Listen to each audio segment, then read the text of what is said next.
Evaluate the O-line's play through 2 games. Overall, I think in pass protection, we've been pretty solid. In the run game, we weren't where we wanted to be. Game 1, game 2, I think we cleaned that up. Even first half in New Mexico, we weren't quite there. Second half improved, I think, because we started wearing on them a little bit.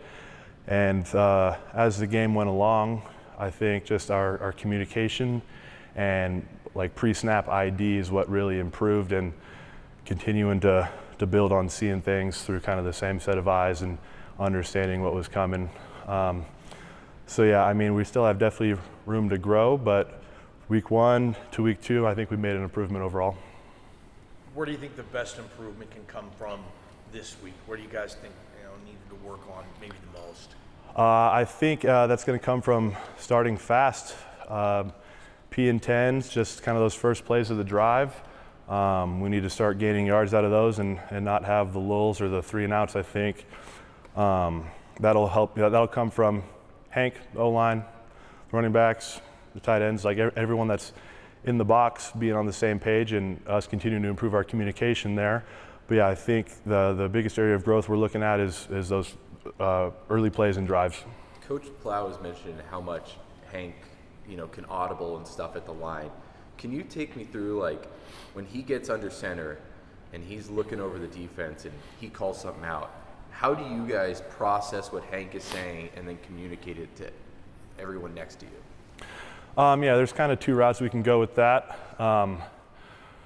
We can either kind of come up to the line, sit there, look at the defense, and Hank will come up with something, or it's kind of 2 set plays, and he'll be looking, we'll be looking, we'll have an idea. All right, he's probably going to change it on this one, or he'll probably leave it on this one.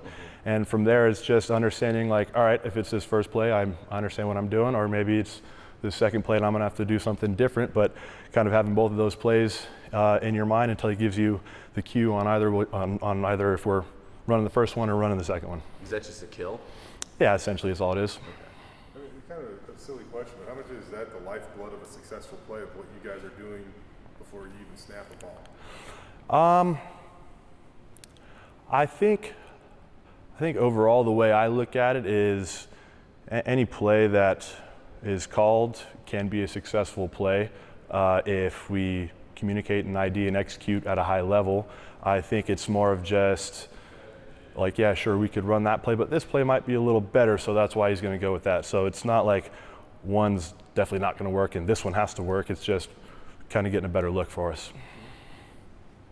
What does Tennessee Martin do well defensively? You've obviously watched every snap they've taken this year. When they give an offensive line problems, what are the causes of that? Up front, like they're majority an odd front. Their nose guard is like 6'5", 290, and their edges are 280, 290 as well. So they're big physical guys, and then they have a variation of, kind of almost a 6'2" front where they're kind of just covering guys down. So I think their size and their physicality, but I'm confident in our guys and what we can do versus that front.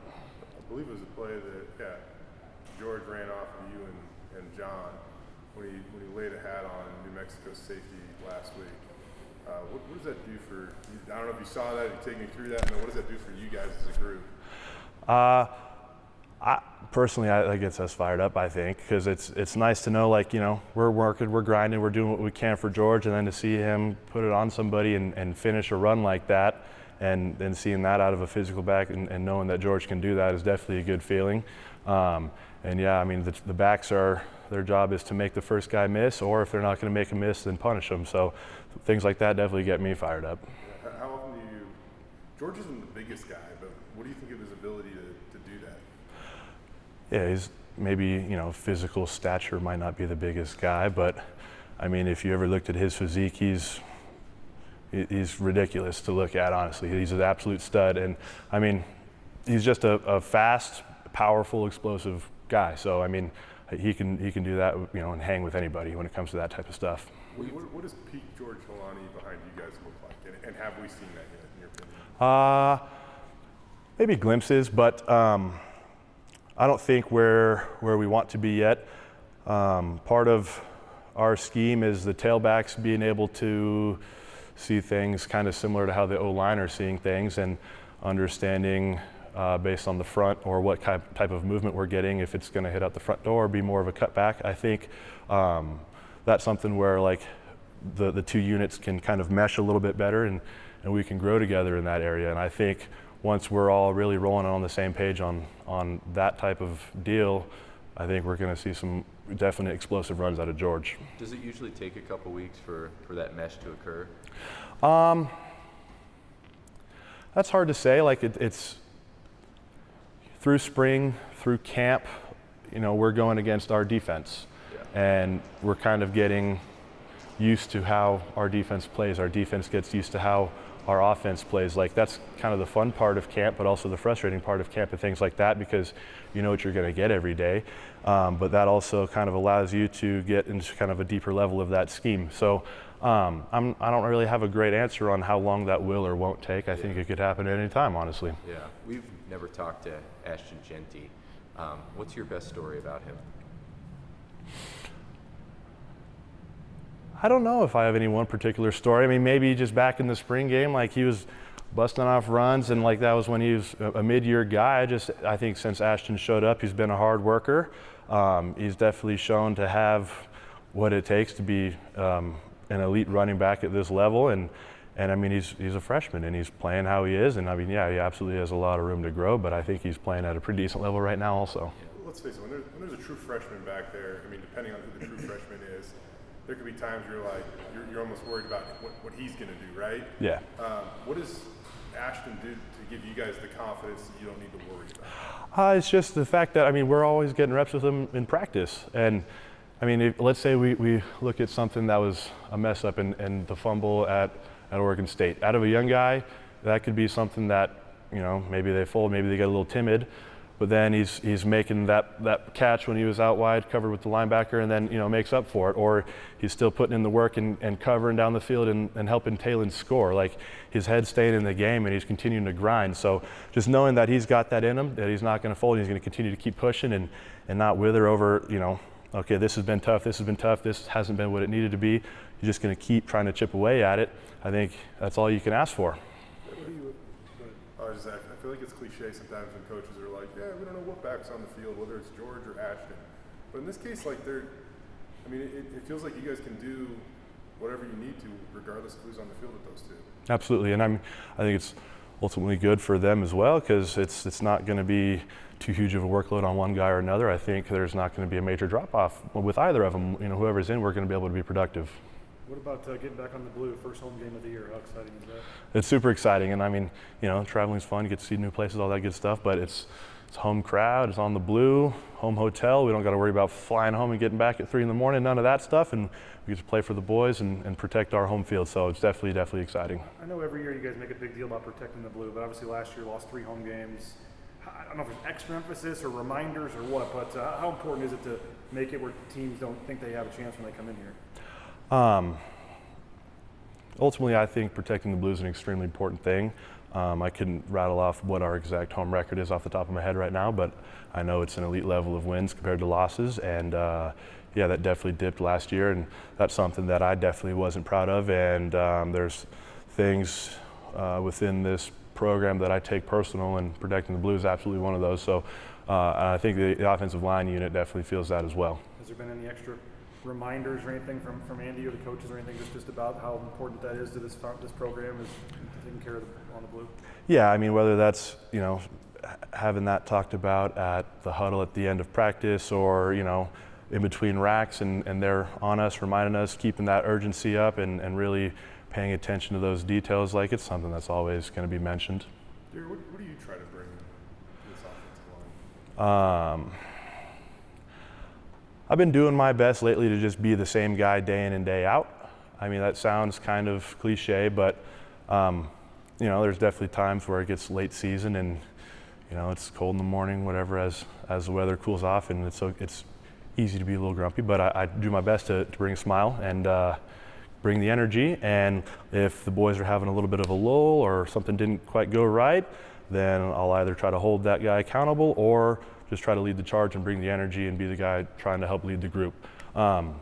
I think that's probably one of the special things about being an offensive lineman is like, one O lineman is never going to be singled out for something great or something horrible. Like it's just going to be the O line. That's how it's going to be mentioned. So when someone's having an off rack or an off play or something at practice, he's got 4 other guys to lean on, and that goes vice versa. So if someone's down, someone can bring that guy up, and it's just working together as a unit. This might be something you guys have always done. We can only watch so much practice, but I feel like the last couple of times I've been out there in terms of like player accountability or whatever, it might be there was a rep or two that weren't perfect today at practice, and Keen was like, do it again. It was the same guy doing it again. Is that something that has happened over the last couple of weeks, or why do you guys do that? When did you start doing that?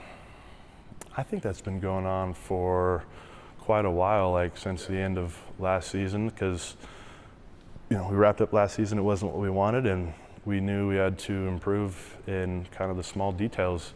And you could, if you really sit there and watch, Coach Keen's behind us, a couple yards in the backfield every play, whether it's the huddle or in the pre-snap, like he's always chirping out something just to kind of keep our mind on it, or get on us a little bit when we need to improve something. How much do you enjoy this group of guys, and how determined are you? You said you got off to a little bit of a slow start at New Mexico. How determined is that group to make the last 3 quarters look like the norm?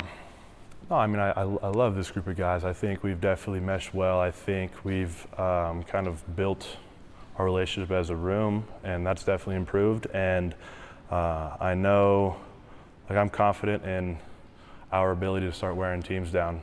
I know there's not a single guy in the O-line room that's played thus far that is going to be a quitter or get tired or not want to be dominant in the end of the game. And we want to finish with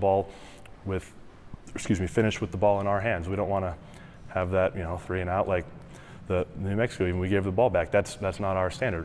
When we have that 4-minute drive at the end of the game, we're trying to run the ball, we're trying to wear you down. It's not about scheme, it's not about any of that. It's about us being more physical than you, and we're going to keep the ball in our hands and finish the game. What's it feel like when that does happen?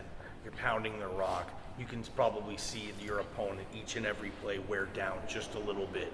You go back to the huddle, you look at your brothers, like that's got to be some type of euphoric feeling, right? Absolutely, it's an incredible feeling, and just to know that the work that you put in with the guys that you're around is paying off, and you came out with the win, and you got to have a little bit extra on top with that. It's an absolutely incredible feeling, and that's something that's what I think, being an offensive lineman, that's what you should be proud of at the end of the day.